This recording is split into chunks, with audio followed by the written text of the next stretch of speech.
এই মাত্র বাইরে এসছে, তারা বলে এসছে তাদেরকে 2 মাস 2 দিন সময় চেয়েছে। 2 দিন সময় দেওয়া হোক, আমরা আবার এটা করব। আমরা 2 দিন সময় দিতে রাজি নয়। আমরা 10 দিন সময় অলরেডি দিয়ে ফেলেছি। টাইম নষ্ট করার চেষ্টা চলছে না। আজকেই আলোচনা করুক, কোন লয়ারের সাথে বেশি করবে করুক। রাজ্য সরকার তো টাকার অভাব নেই, অপরাধীদের বাঁচানোর জন্য টাকা খরচ করে, এখন যোগ্যদের টাকা বাঁচানোর জন্য টাকা খরচ করুক। আমাদেরকে মৃত করে দিয়েছে, আর আমাদের কিছু নাই। উনি বুঝতে পারছেন আমাদের কষ্টটা, সবাই বুঝতে পারছে, সবাই কিন্তু বলতে চাইছে। সবার একটাই আবেদন যে এটা বিচার ঠিক হয়নি, ওটাই হবে, আর কিছু হবে না। শিলান্যাসই থাকবে, শিলান্যাস করে পড়ে থাকবে। এসএসসি শিলান্যাসটা আগে করুক, যোগ্যদের শিলান্যাসটা আগে করুক। এটা ললিপপ খাওয়াচ্ছে, এটা ভাওতা দিচ্ছে, ভাওতা দিয়ে আমাদেরকে সন্তুষ্ট করে, কিন্তু অ্যাকচুয়ালি এটা নয়। এরা যোগ্য লিস্ট বের করবে না, এটা আমরা জানি আগে থেকেই। আমরা আন্দোলনে বৃহত্তম আন্দোলন করব।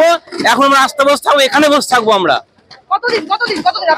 আমাদের যতদিন আমার লিস্ট বেরোবে না, ততদিন আমরা বসে থাকবো এখানে। মিথ্যা আশ্বাস তো দিয়েছেন, তিনি অবমাননা। তিনি কি জানতেন না যে আজকে তিনি যদি না দেন, প্রকাশ করেন, তিনি সব জানেন। কোর্টের অবমাননা তিনি করছেন, তিনি করবেন। এগুলো ওনার ABCDEFG জেড পর্যন্ত প্ল্যানের মধ্যেই পড়ে। সকাল থেকে বসে আছে, দিন রাত চিন্তা করছে, নিজের পেটের জন্য চিন্তা করছে, আর কিছু না। আর we are the retired defense officer, we are always with them, and I think all over India all the army persons are with them. আমাদের দুর্ভাগ্য যে আমরা এইরকম সরকারের আমলে চাকরি পেয়েছি, এটাই আমাদের দুর্ভাগ্য।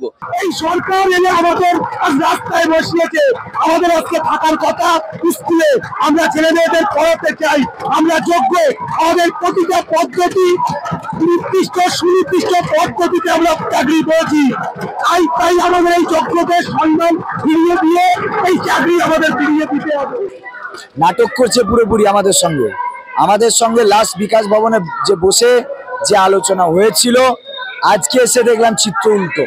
একটা পরিচ্ছন্ন যোগ্যদের লিস্ট দিতে তাদের কি অসুবিধা হচ্ছে, তারা বলছে আইন অনুযায়ী করছে।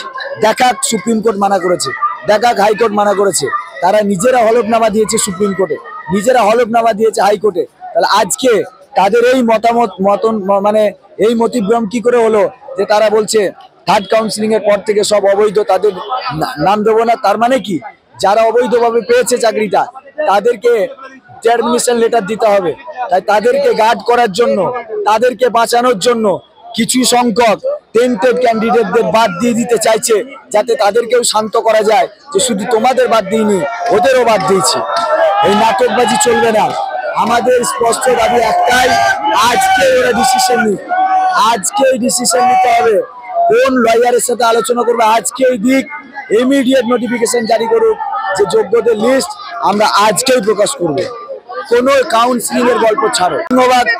একটা বড় অংশ আছে থার্ড কাউন্সিলিং এর পর থেকে বৈধভাবে নিযুক্ত শিক্ষক শিক্ষিকা, এদের 1 বছরের মেয়াদ। সেই 1 বছরের মেয়াদের মধ্যে 6 মাস পর কাউন্সিলিং, 7 মাস পর কাউন্সিলিং, আন্দোলন করে করে কাউন্সিলিং করিয়েছি, আর আজকে নাটক মারছে। আর হাইকোর্ট কি বলেছে যে এই কাউন্সিলিংটা অবৈধ? বলেনি তো। তাহলে আজকে ওদের মাথায় এই চিন্তাটা কে ঢোকালো? কার মস্তিষ্ক প্রসূত এটা? কার মস্তিষ্ক প্রসূত? যাদের টাকা নিয়েছে তাদের বাঁচানোর জন্য এটা করছে। রিভিউ পিটিশন ফাইল এখন দরকার নেই, কিন্তু আগে ডেটাগুলো দিক যেগুলো আমরা চাইছি, যাতে রিভিউ পিটিশনে কাজে লাগে। এই মাত্র বাইরে এসছে, তারা বলে এসছে তাদেরকে 2 দিন সময় চেয়েছে। 2 দিন সময় দেওয়া হোক, আমরা আবার এটা করব। আমরা 2 দিন সময় দিতে রাজি নয়। আমরা 10 দিন সময় অলরেডি দিয়ে ফেলেছি। টাইম নষ্ট করার চেষ্টা চলছে না। আজকেই আলোচনা করুক, কোন লয়ারের সাথে বেশি করবে করুক। রাজ্য সরকার তো টাকার অভাব নেই, অপরাধীদের বাঁচানোর জন্য টাকা খরচ করে, এখন যোগ্যদের বাঁচানোর জন্য টাকা খরচ করুক। এখনই বেশি করুক, কিভাবে দেবে জানি না। যোগ্যদের লিস্ট ওদেরকে পাবলিশ করতে হবে। এখানে থাকবো, আজকে কাউকে বেরোতে দেবো না, একদম না।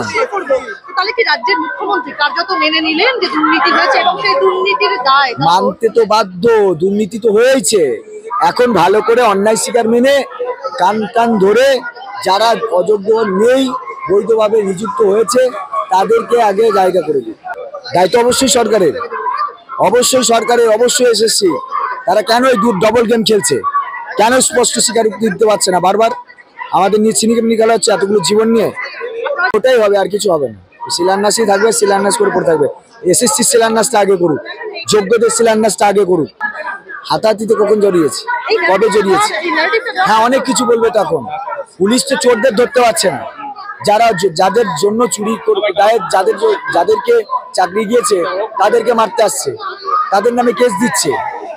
ওই চোরগুলোকে ধরুক না, যে জেলে ঢোকাতে কি হলো, তাদের জেলে ঢোকাক। হোক না, পুলিশ মারুক না, আমরা চাইছি মারুক। আমরা তো মারছি না, আমরা মার খেতেই এসেছি। আমরা যেমন আগে ডিআই অফিসেও মার খেয়েছি, মারিনি, এখানে আমরা মার খেতে চাইছি। মেরে আমাদেরকে সরিয়ে দিক। হ্যাঁ, আমাদেরকে ওই কানুনি গ্যাসও দেখতে পাচ্ছি, দিক না, তারা টিয়ার গ্যাস দিক, মারুক, জল কামান যদি তাকে নিয়ে আসুক, কিন্তু আমরা উঠছি না। উনি বুঝতে পারছেন আমাদের কষ্টটা, সবাই বুঝতে পারছে, সবাই কিন্তু বলতে চাইছে। সবার একটাই আবেদন যে এটা বিচার ঠিক হয়নি। আজ যারা কোনো শিক্ষা নেই যাদের, তারাও বলছে এটা বিচার সমান বিচার হয়নি। সবাই বুঝতে পারছে, আমরা বুঝতে পারছি না যে একজন কেন বুঝতে পারছে না। এই পদক্ষেপ আমরা এখান থেকে উঠছি না, এটাই আমাদের পদক্ষেপ। আনটিল কোন সেগ্রিগেশন, বাড়ি ফিরবো না, অনশন করবো এখানে বসে বসে। আমাদেরকে মৃত করে দিয়েছে, আর আমাদের কিছু নাই, আমরা এখানেই বসে অনশনে বসে যাবো। ওরা পারবে না তো, ওরা পারবে না, চেষ্টা করছে, দিতে চায় না, নিজেদের ভয় আছে। একই অপরাধে দুটো সাজা হয় না, এটা আমাদের প্রধান বিচারপতির কাছে আমার অনুরোধ। একই অপরাধের জন্য কখনো কি দুটো বিচার কেউ পেয়েছে? একই অপরাধের জন্য একটাই বিচার হয়। তাহলে শিক্ষকদের যখন কনসেনশনটা দেওয়া হলো, যোগ্য ব্যক্তির চাকরি যাবে না, তারপরেও বলেছিলেন এটা তার ললিপপ খাওয়াচ্ছে, ললিপপ খাওয়াচ্ছে, এটা ভাউতা দিচ্ছে, ভাউতা দিয়ে আমাদেরকে সন্তুষ্ট করে, কিন্তু অ্যাকচুয়ালি এটা নয়। এরা যোগ্য লিস্ট বের করবে না, এটা আমরা জানি আগে থেকেই। আমরা আন্দোলনে বৃহত্তম আন্দোলন করব। এখন আমরা রাস্তা বসে থাকবো, এখানে বসে থাকবো আমরা। আমাদের যতদিন আমার লিস্ট বেরোবে না, ততদিন আমরা বসে থাকবো এখানে। অ্যাকচুয়ালি আমরা সবাই বুঝে গেছি দিনকে দিন যে মিরর ইমেশনে আমাদের রিভিউ পিটিশন সম্ভব ছিল না। সেই উদ্দেশ্যে আমরা এখানে সবাই এসেছিলাম, ভেবেছিলাম 22 লক্ষ মিরর ইমেজ প্রকাশ করবে, তার থেকে একটা কিছু হয়ে বেরোবে। কিন্তু আসার পরে দেখা গেল 9-10 এর ক্ষেত্রে 4th কাউন্সিলিং থেকে রেস্ট অফ দ্য পার্ট বাতিল করে দিচ্ছে, এবং 11-12 এর ক্ষেত্রে 3rd থেকে বাতিল করে দিচ্ছে। তার ফলে এর ফলে যে ডিভাইডেড রুল যে পলিসিটা খেলছে, এর ফলে আমরা কোনটা হয়ে যাচ্ছি, এবং আমরা এটা বুঝতে পারছি আস্তে আস্তে আমাদের সবকিছু এটা গ্রাস করে নিচ্ছে। এর জন্য আমরা এটা আন্দোলন করছি। আমাদের টোটাল 12টা কাউন্সিলিং হয়েছিল, সেটা 23 সালে হয়েছে, কেস করে হয়েছিল। তো সেটা আমরা এখন এসে শুনতে পেলাম, বাট সবকটাকে ওরা বলছে 3rd এর পর থেকে 4th থেকে সবকটা অবৈধ। কিন্তু এই চেয়ারম্যান সাহেব এদের লোক দিয়েই সুপ্রিম কোর্টে চন্দ্রচূড় বলেছিল যে আমরা এক্সটেনশন করেছি আইন মেনে, লিগ্যাল রুল মেনে, কিন্তু আজকে এরা আমাদেরকে অস্বীকার করছে। আমাদের পদক্ষেপ বলতে সবকিছু বুঝতে পারেন, যখন আমাদের টাকাতে বা আমাদের স্যালারি কেড়ে নেওয়া হয়, তখন আমাদের আন্দোলন ছাড়া কিছু করার থাকে না।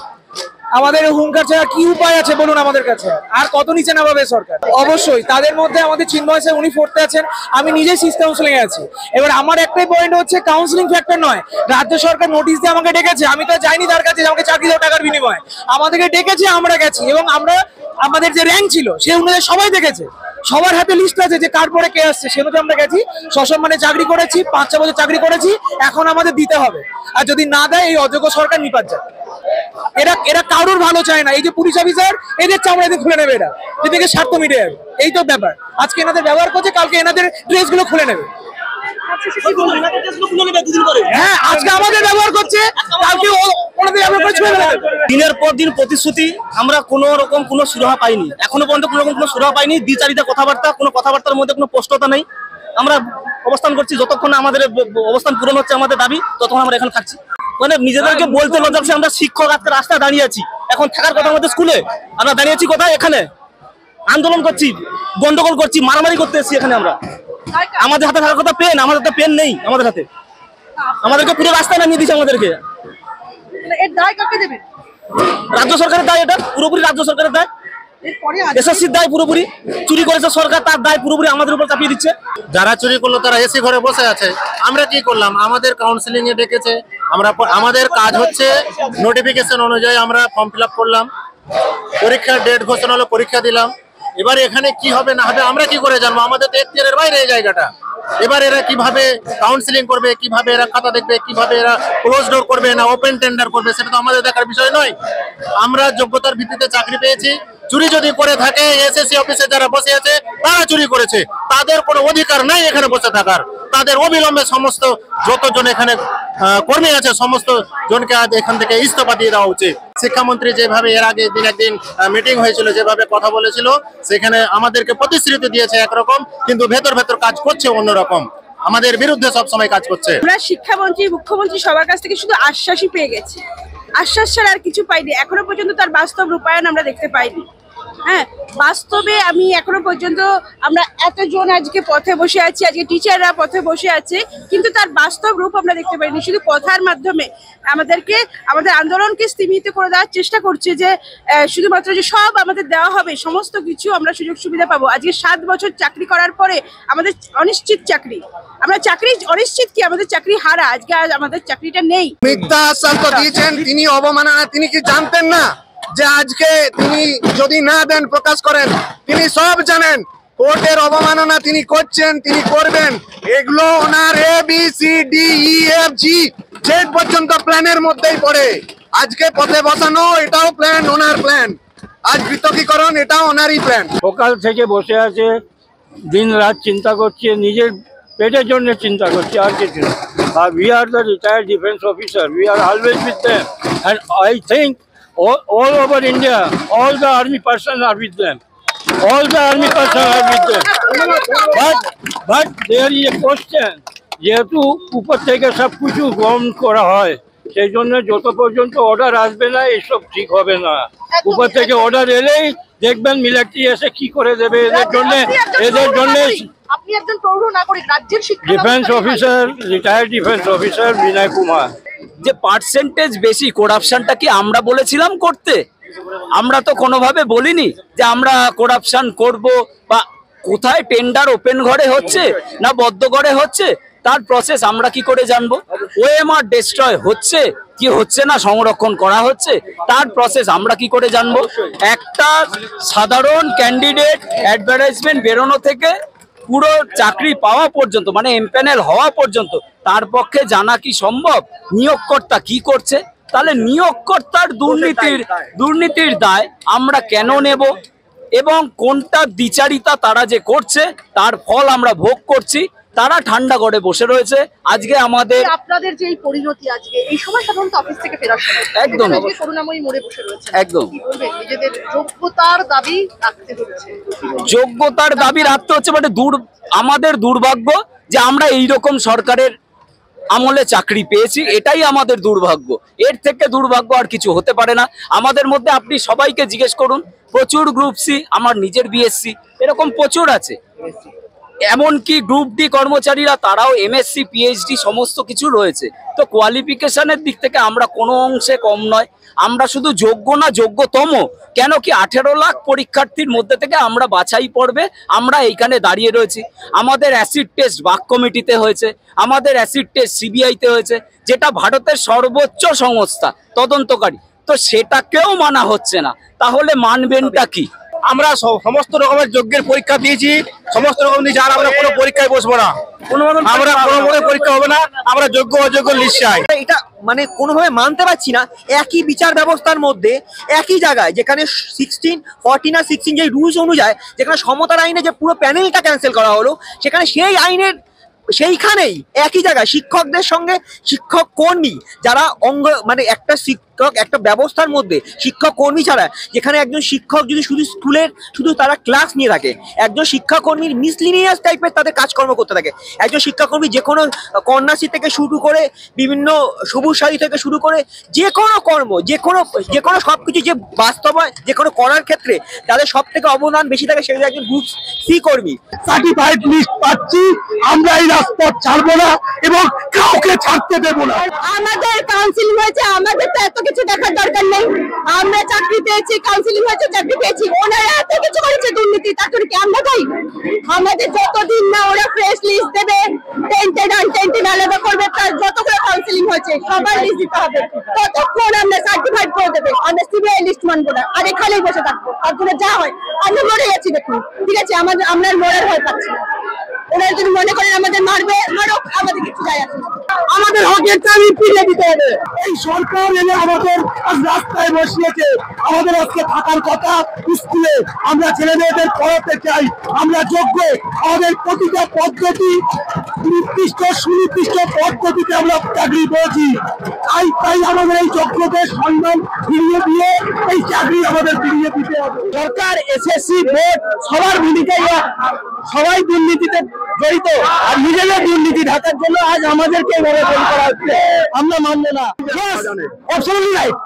ওনারা ইচ্ছা কিন্তু করছে না ওদের বাঁচানোর জন্য, কারণ ওনারা হয়তো আর জানি না কি কারণ আছে, কিন্তু ওরা বাঁচানোর জন্য আমাদের 19,000 ছেলে মেয়েদের মেরে ফেলতে হয়েছে। আমরা মরে যাবো, এখানে থাকবো, আমরা কোথাও যাবো না।